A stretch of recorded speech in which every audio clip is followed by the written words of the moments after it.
Peggy 18. Hi guys, welcome to a playthrough of the Streets of Hope level from Hitman Absolution. My name's Travis, I'm on the community team at IO Interactive in Copenhagen, and I'm with the game director, Tor Bluestyle, who's here with me. Hey, and hope you will enjoy this speedy playthrough of this very large level from Hitman Absolution. Yeah, we're going to play through it in 17 minutes. It's a bit of an expert playthrough. You have to know your way around Streets of Hope to be able to pull it off to this level of accuracy and efficiency. But to give you a bit of intel on where we are and what we're doing, we're obviously Agent 47. He's gone rogue from the ICA. He's on the trail of a girl called Victoria. The lead that he's got to get to this point is he's following a guy called Lenny the Limp Dexter. He's the son of Blake Dexter, the benefactor of this town, so he's a pretty important character in the game. Lenny knows about the whereabouts of Victoria, and he's also told his gang, he's with the Cougar gang, his little posse that he rolls with, you could say. So we need to take those 5 guys out, we need to get to Lenny, we need to kidnap him, all within this one level, so there's a lot happening here. Yeah, it's a pretty huge environment, and it's all pretty kind of free roaming. You can kind of go around and scope out the situations, find different elements that you can use to your advantage. There's a lot of kind of improvised weapons around. There's a lot of different disguises, and there's to every single hit within this level there's a large amount of entry points to it. So here we're homing in on our first target, which is the leader of the gang.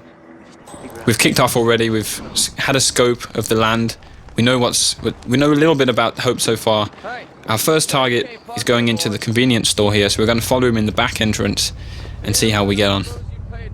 Yeah, so as this is a more, you can say it's a large part of this is a large level within the game, and as you can kind of walk around freely, also everything you do they will kind of cascade out if you're kind of causing trouble here. I mean, theoretically you could take down your target straight away here and kill his girlfriend in the same time, but you'll have to deal with the consequences of that, and if anyone here shouting or gunshots, they will come running and try to find out what it is. So rather than take him down here, we'll wait for him to go upstairs, use a distraction here to get past his girlfriend.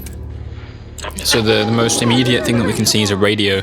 So we've triggered the radio on, which of course the clerk here is going to be thinking, well, why is there a radio playing? She's trying to see who it is, and we've managed to get away and kind of sneak past her now. As she's confused or looking at the radio, we're in the trespassing zone here, so we need to be careful not to be seen. Yeah, so if you're trespassing within the game, it doesn't mean that you're instantly dead if you're found. It means that you will be kind of escorted out of the premises. But of course now, since this is one of the targets, he's standing in front of some very compromising evidence of this Cougar gang trying to kidnap this girl Victoria and sell her off to an arms company.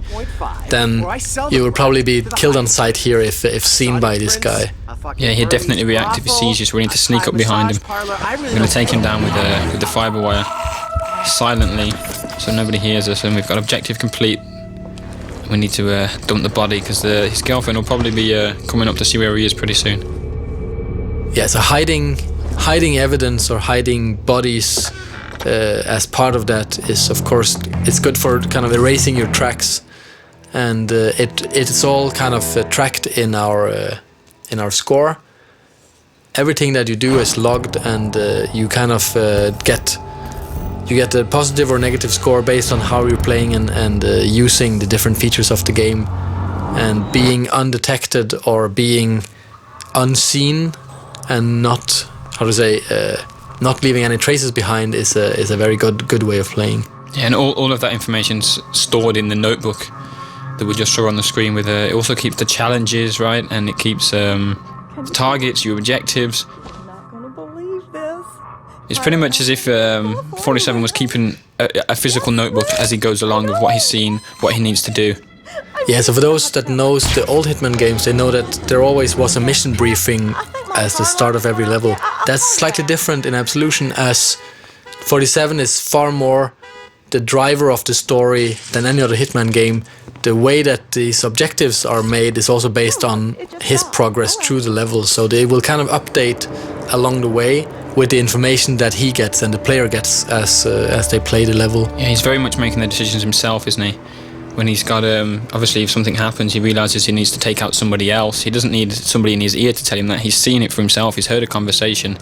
So it's very dynamic in that sense. Yeah, so actually for this level, as you enter, you only know that Lenny the Limp has to be kidnapped. But as you enter the level, you find out, okay, there is these guys, this cougar gang, and they know way too much about Victoria, so they also have to be taken out. So this is an objective that you won't really know until you actually come to this place in the level. Or until you watch this video and we tell it to everyone. Yeah, of course. So here, as you can see, there is things lighting up an instinct that you can use as a player. Some of them are hiding places, other things are objects that can be used to cause an accident.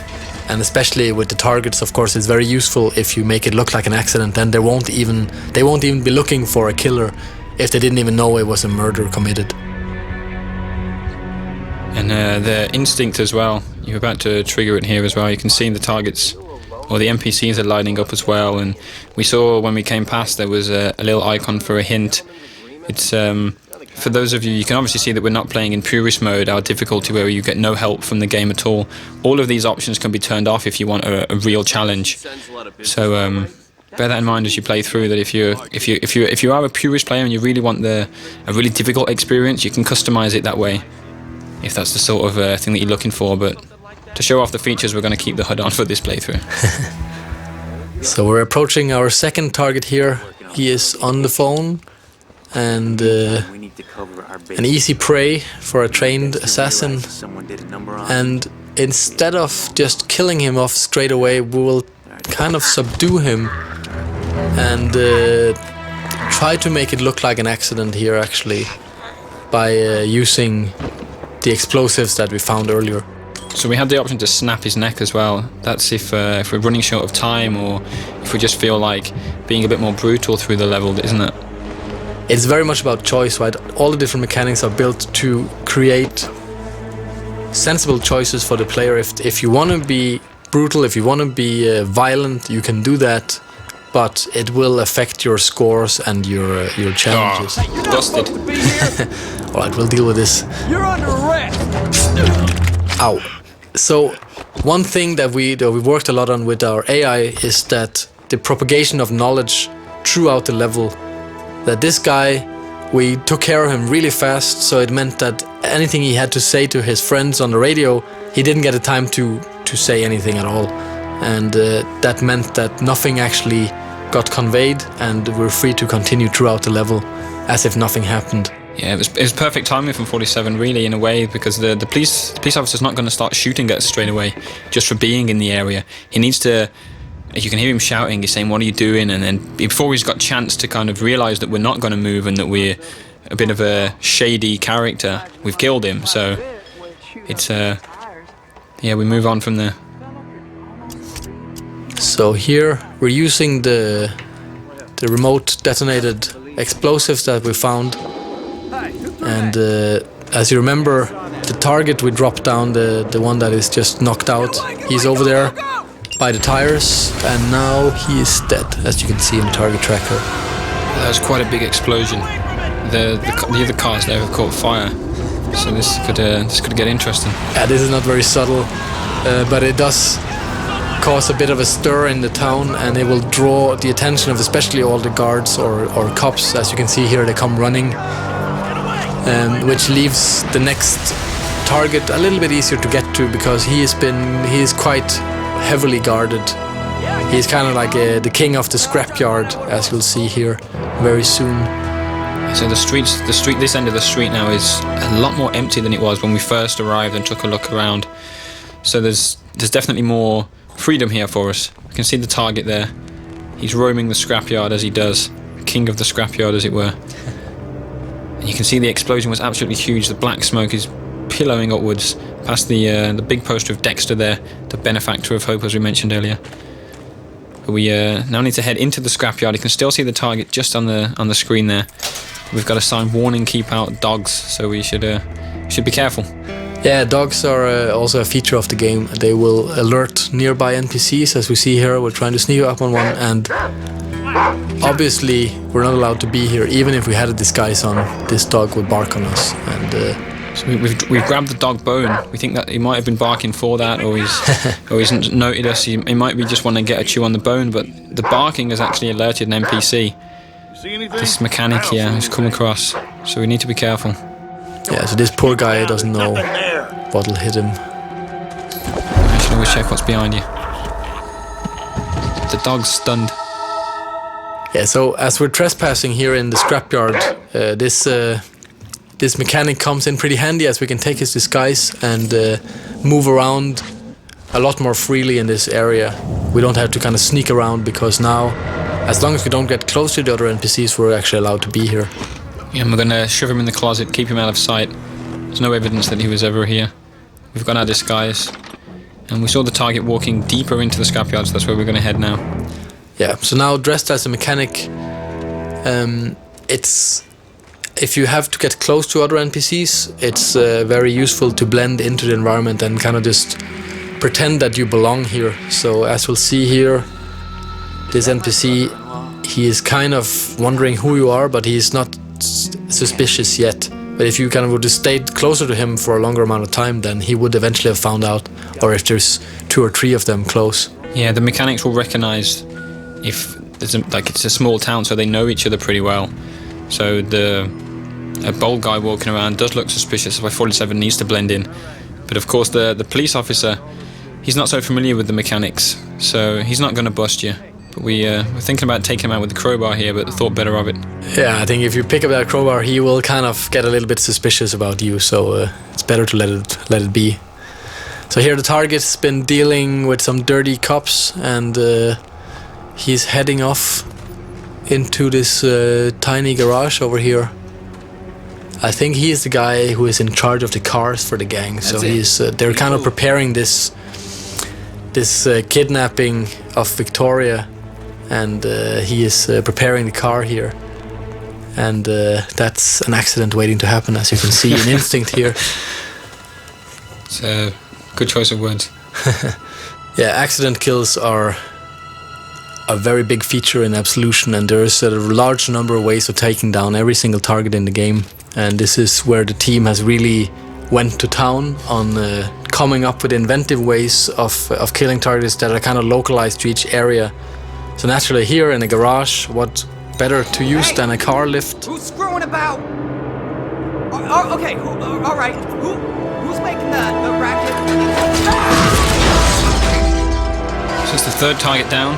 The target tracker resembles that. We've got three targets down, a really high score. The police are on the way in to see what's happened. You can hear the mechanics. We're a bit worried about this guy who's just been crushed, but we're clear. We're away. It's got warning: attack dogs again. So we have to be careful about that. We're now in the cougar's nest. This is like the main hangout area for the cougars. They're there hosting a bit of a party for Lenny. But they're having a barbecue, and you might see the lighter fuel there, which could be an option. Barbecues and lighter fuel tend to go pretty well together when Agent 47's around. And we can also see the policeman down there. He's allowed to be in this area. We're not as a mechanic. It's a bit of a private area, so we're going to try and take his disguise and see if we can get closer to our target. Yes, usually these kind of isolated characters are pretty useful for us, as they provide disguises and weapons and so on. We've just got an improvised weapon there, a bottle. Smash this around the guy's head. Smash. He's down. Disguise is ready to get picked up. And 47 needs to choose a weapon here. Yeah, so what else to use than an axe rather than a tomahawk? And we can see why why the police officer was so distracted there. That was a really perverted guy. And now we have his clothes on. Awesome. So dressed as a police officer, we're allowed to get closer to these guys up here. And basically we only have one of these as a target, the one in the middle. Yeah, Mason. And everyone else, unfortunately, will be collateral in this point shooting, which is one of our new features in the game. Allows us to kind of slow down time to a minimum, and using our instinct powers, take them down instantly. And as you can see, they're trying to pull their guns to fight back, but as they're taken down too quickly for that, the whole thing goes down without anyone making a sound, as we also use silenced guns for this. Yeah, we've also used all of our instinct though. It's very expensive to use point shooting, especially on so many characters all at one time. So there's a lot of strategy involved in when you should use your point shooting. You can't just walk up to any character and shoot them and do it instantly. You have to make sure you do it at the right time, otherwise you run out of instinct completely. But there's the other target's come out here. He's come to investigate, probably come back to the barbecue, and he's stunned by the dead bodies. Ow, poor old guy. 47's just killed the barber. Yeah, that's sad, but it's for the greater good. We need a new disguise here because now there's a lot of police officers in the building here. So using the barber, which is freely allowed to walk around here, it's a pretty powerful disguise, and as you can see, there's lots of characters here, so trying to go in here guns blazing would be pretty dangerous and difficult. There is a lot of NPCs here. You can also see there's a guy a little bit further ahead getting his pistol ready, so he's prepared for a shootout. But it would be a bit of a mistake to pull your guns out here. Sneaking through as the barber is probably the best way through. Towards Lenny, who you can see down there. Instinct lights up in blue, not red because he's not a target. We need to kidnap him. And we make our way down. Yeah, so basically now there's this one police officer standing between us and Lenny at the moment, so we will just quickly deal with him. Quickly deal with him by putting a pair of scissors in his neck. Well, yeah. Deal with him in 47's trademark way. Yeah, you could have subdued him, right? Poor guy. And now we have Lenny all to ourselves, and he's kind of just sitting there lying about his antics in Chicago, so he's kind of an easy prey. It's almost too easy. Yeah. You're not the talkative type, huh? You know your place. Well, I like that in the barber. That's it, and thanks for watching the playthrough of Streets of Hope from Hitman Absolution, which is out in November 20th this year. Thanks for taking the time to listen, and of course watch.